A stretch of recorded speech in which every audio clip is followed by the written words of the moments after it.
நாங்க இந்த இந்து தர்மத்தை வாழ்றதுக்காக இந்த ராஜபாளையம் ஆலயத்துல தொடர்ந்து எங்க ஃபேமிலி, நானு, எங்க வீட்டு அம்மா, எங்க 2 குழந்தைங்க, 8 வயசு 10 வயசு குழந்தைங்க தொடர்ந்து இங்க இந்து தர்மத்தை வாழ்றதுக்கு வாழ்ந்துன்னு இருக்கிறோம்.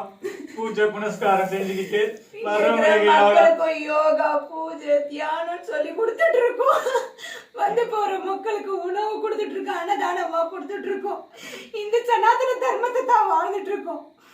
இது அத்துமீறி போலீஸே சொல்லியிருக்காங்க, அவங்க சேவை செய்யறதுக்காக சேவை செஞ்சுட்டு இருக்காங்க. அவங்களே வாக்குமூலத்தை கொடுத்துட்டு இருக்காங்க. ஒரு வாரத்துக்கு முன்னாடி வந்து நீங்க வெளியே போங்க, நாங்க எங்களுக்கு கோர்ட் ஆர்டர் கொடுங்க, நாங்க வெளியே போனோம்னா எங்களுக்கு கோர்ட் ஆர்டர் கொடுங்க வாட்ஸ்அப்ல கொடுக்குறாங்க. எந்த ஊர்ல இது? நான் ஒரு சட்டம் படிச்சவன், எந்த இடத்துல இது இருக்கும்? கையில ஆர்டர் கொடுங்க, நான் வாட்ஸ்அப்ல சென்ட் பண்ணிட்டு நீங்க வெளியே போனாங்க. எங்களுக்கு நேரம் கொடுங்க, நான் கொடுக்கணும்னு நான் போய் ஹைகோர்ட்ல ஃபைல் பண்ணி நான் வாங்கிட்டு வரேன்.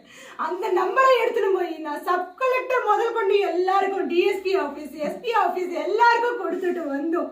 நான் நேற்று கூட கொடுத்துட்டு வரேன். ஐயா திங்கக்கிழமை எங்களுக்கு எல்லாமே ஆர்கியூமெண்ட்டுக்கு கேட்குறேன்னு சொல்லியிருக்காங்க, ஆர்டர் கொடுக்குறேன்னு சொல்லியிருக்காங்க. வெயிட் பண்ணுங்க ஐயா, நான் கெஞ்சிறேன். இன்னைக்கு காலையில வந்து குண்டு கட்டா 10-20 போலீஸ் வந்து எங்க தூக்கிட்டு போய் வெளியே விசாட்டுறாங்க. நீங்க பண்றது அத்துமீறி பண்றீங்க, கிரிமினல் நடவடிக்கை எடுக்கிறீங்க அப்படின்னு கேமரா சொல்றாங்க. இது உங்க பேர்ல இல்லன்றாங்க. நாங்க திரும்ப ரெக்கார்ட காமிச்சாலே பார்க்க தயாரா இல்ல. அவங்க ஒரு பிரஸ் பீப்புள உள்ள விடல, ரெக்கார்ட் பண்ணாலே அவங்க வாங்கினாங்க. எங்க கிட்ட இருந்து போன வாங்கிட்டு அவங்க செய்யற எதையோ வெளி உலகத்துக்கு தெரியாம, வெளி மக்களுக்கு தெரியாம எங்களை கண்டு கட்டா தூக்கிட்டு போய் 2 குழந்தைங்க எங்கன்னு தெரியல, எங்க தூக்கிட்டு போறாங்கன்னே தெரியல. 2 பொட்ட பசங்க வாழ்றதுக்காக வந்து அதுங்க வாழ்க்கையை இங்க பூஜையும் யோகாவும் தான் செஞ்சு வாழ்க்கையை வாழ்ந்து இன்னைக்கு எங்க தூக்கிட்டு போய் வச்சிருக்காங்க, எங்கேயோ கடத்தி கொண்டு போயிட்டாங்க. மக்களே காப்பாத்துங்க, மக்களே எல்லா ரைட்ஸ் இருக்கு. நாங்க தொடர்ந்து எங்க அனுபவத்துல இருக்கிறோம்.